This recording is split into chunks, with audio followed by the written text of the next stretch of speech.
श्री कृष्ण कहते हैं, अपमान का बदला लड़ाई करके नहीं, सामने वाले से अधिक सफल होकर लिया जाता है। बुरा करने का ख्याल आए तो कल पे डालो, अच्छा करने का ख्याल आए तो उसे आज ही कर डालो। परिवर्तन ही संसार का नियम है। एक पल में ही आप राजा से रंग बन सकते हैं या फकीर। पृथ्वी भी स्थिर नहीं है, यह भी घूमती रहती है। दिन खत्म होने के बाद रात आती है, बहुत गर्मी के बाद बारिश होती है। यह बातें पुष्ट करती है कि परिवर्तनशीलता संसार का नियम है। इसलिए उन बातों और वस्तुओं के लिए दुखी होने की आवश्यकता नहीं है जो निश्चित नहीं है। परिवर्तन स्वीकार करना आपको हर कठिन परिस्थिति में खुश रहने की शक्ति देता है। जीवन एक बड़ा सफर है। आपको हर किसी को जवाब देने और हर चीज पर प्रतिक्रिया करने की जरूरत नहीं है। यदि समय तुम्हारा इंतजार नहीं करता तो तुम सही समय का इंतजार क्यों करते हो। स्मरण रहे, जो समय चल रहा है वही तुम्हारे लिए बेहतर समय है। जीवन में संकट आने पर निराश होने की आवश्यकता नहीं है। उनसे नफरत करने की जरूरत भी नहीं है, क्योंकि कठिनाइयों के कारण हम मजबूत होते हैं। कठिनाइयां हमें जीना सिखाती हैं। इसके अलावा वो हमारी हिम्मत और आत्मविश्वास को बढ़ाती है और वो हमारे अंदर छिपी हुई ताकत और क्षमताओं को प्रदर्शित करने के लिए एक अच्छा मौका देती है। समस्या का समाधान इस बात पर निर्भर करता है कि हमारा सलाहकार कौन है। ये बहुत महत्वपूर्ण है, क्योंकि दुर्योधन शकुनी से सलाह लेता था और अर्जुन श्री कृष्ण से। शंका का कोई इलाज नहीं, चरित्र का कोई प्रमाण नहीं, मौन से अच्छा कोई साधन नहीं और शब्द से तीखा कोई बाण नहीं। ऊंचा उठना है तो अपने अंदर के अहंकार को निकालकर स्वयं को हल्का कीजिए, क्योंकि ऊंचा वही उठता है जो हल्का होता है। इच्छाओं का कभी अंत नहीं होता। अगर आपकी एक इच्छा पूरी होती है तो दूसरी इच्छा तुरंत जन्म ले लेती है। कोई नहीं देगा तेरा साथ यहाँ। तुझे लड़ना भी खुद है और संभलना भी खुद है। अहंकार और संस्कार में फर्क है। अहंकार दूसरों को झुकाकर खुश होता है, संस्कार स्वयं झुककर खुश होता है। बीता हुआ कल जीवन को समझाने का एक अच्छा मौका है और आने वाला कल जीवन को जीने का एक दूसरा मौका है। हर किसी की मित्रता के पीछे कोई ना कोई स्वार्थ छिपा होता है। यह एक बहुत बड़ा सत्य है और यह सत्य हकीकत भी है। वक्त से पहले मिली चीजें अपना मूल्य खो देती हैं और वक्त के बाद मिली चीजें अपना महत्व। इस दुनिया में जहां लोग थोड़ी सी मुश्किलों से हार मान लेते हैं, वहां अगर आप थोड़ा सा हिम्मत करेंगे तो जीत आपकी ही होगी। मुझे तेरी हाथों की लकीरों पर नहीं, बल्कि हाथ की लकीरों को बनाने वाले पर भरोसा है। हमारे जीवन में जो कुछ भी होता है उसका कारण हम खुद हैं। हम ही अपनी परिस्थितियों के लिए खुद जिम्मेदार होते हैं। ये बात मानना थोड़ा मुश्किल है, पर यही सत्य है। अगर आप मौके की तलाश में हो तो आप गलत हो, क्योंकि मौका मिलता नहीं, बनाना पड़ता है। आवाज ऊंची हो तो लोग सुनते हैं, लेकिन बात ऊंची हो तो सब लोग सुनते हैं। जो हुआ अच्छे के लिए हुआ, जो हो रहा है वो भी अच्छे के लिए ही हो रहा है, जो होगा वो भी अच्छे के लिए ही होगा। आप जिस भी वजह से निराश हैं, उसे भूल जाएं।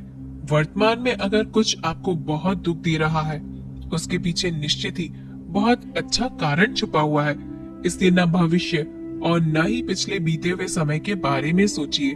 आपके पास वर्तमान है, उसे आनंद के साथ जिए। अगर सफलता देर से मिले तो उदास मत होना, क्योंकि छोटे घर जल्दी बनते हैं और महल बनने के लिए समय लगता है। लोगों को बदलता देखकर आप अपना दिल छोटा मत करो। जो बदल जाए उन्हें अपनी जिंदगी से दूर कर दीजिए। जिन लोगों ने तुम्हें अपना बनाकर छोड़ दिया, उन लोगों को धन्यवाद दो, क्योंकि वही लोग सिखाते हैं कि हर अपना अपना नहीं होता। पतझड़ हुए बिना पेड़ों पर नए पत्ते नहीं आते। कठिनाई और संघर्ष सहे बिना अच्छे दिन नहीं आते।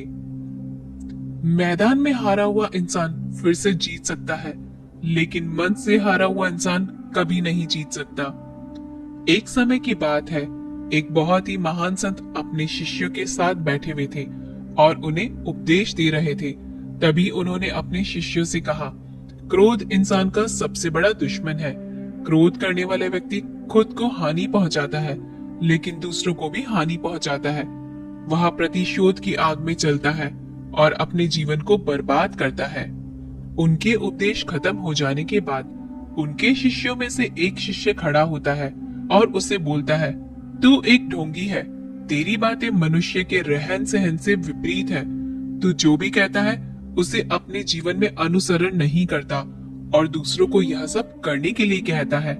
जब उनका शिष्य उनको उल्टी सीधी बातें कह रहा था, तब उस महान संत ने कोई प्रतिक्रिया नहीं दी और वो शांत बैठे थे। लेकिन ऐसे में वह व्यक्ति और भी ज्यादा गुस्सा हो गया और गुस्से में आकर उसने उस संत के मुंह पर थूक दिया। इसके बाद भी उस संत को गुस्सा नहीं आया और वे शांत थे। उन्होंने अपने चेहरे से थूक को पोंछा और चुपचाप बैठ गए। यह सब देखकर उस शिष्य को समझ नहीं आ रहा था कि वह क्या करेगा। गुस्से में आकर वह उस जगह को छोड़कर चला गया और अगले दिन अपने घर पहुंचा। जैसे ही वह अपने घर पहुंचा, तब उसका दिमाग शांत हो चुका था। दिमाग के शांत होते ही उसे इस बात का एहसास हुआ कि उसने कितनी बड़ी गलती की है, उससे पाप हुआ है। वह खुद को मन ही मन कहने लगा, यह मैंने क्या कर दिया? मैंने एक महान संत का अपमान किया है। ऐसा पाप मैं कैसे कर सकता हूँ? मैंने बहुत बड़ी गलती कर दी। मुझे जाकर उनसे माफी मांगनी होगी। यह कहकर वह तुरंत ही उस संत के पास चला गया, लेकिन वो संत उस स्थान पर नहीं थे। ऐसे में वह शिष्य जगह जगह पर भटककर उन्हें खोजने लगा। जैसे ही उसे वो संत मिले, वह उनके पैरों में गिर गया और उनसे कहने लगा, मुझे माफ कर दीजिए, मुझसे गलती हुई है। मैंने आपका अपमान किया है। मैंने बहुत बड़ा पाप किया है। यह सब देखकर उस संत ने उससे कहा, शांत हो जाओ। क्या बात है? मुझे बताओ, तुम कौन हो? उस महान संत के यह पूछने पर वह शिष्य चौंक गया। वह सोचने लगा कि गुरुदेव मुझे कैसे भूल सकते हैं? मैंने तो उनका अपमान किया था। यह सोचकर उस शिष्य ने संत से पूछा, मैं वही शिष्य हूँ जिसने कल आपका अपमान किया था और आप इतना जल्दी मुझे भूल गए? उस महान संत ने जवाब दिया कि हमें कल की बातों को कल में ही छोड़ देना चाहिए। वह अच्छा हो या बुरा, उसके बारे में बार बार विचार नहीं करना चाहिए। मैं बीती हुई बातों को पीछे छोड़कर आगे चलता हूँ और ऐसा ही हम सबको भी करना चाहिए। दोस्तों, आशा करते हैं आपको आज का ये वीडियो जरूर पसंद आया होगा।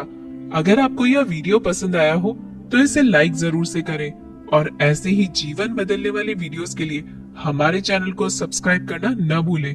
मिलते हैं अगली वीडियो में। तब तक के लिए जय श्री कृष्णा।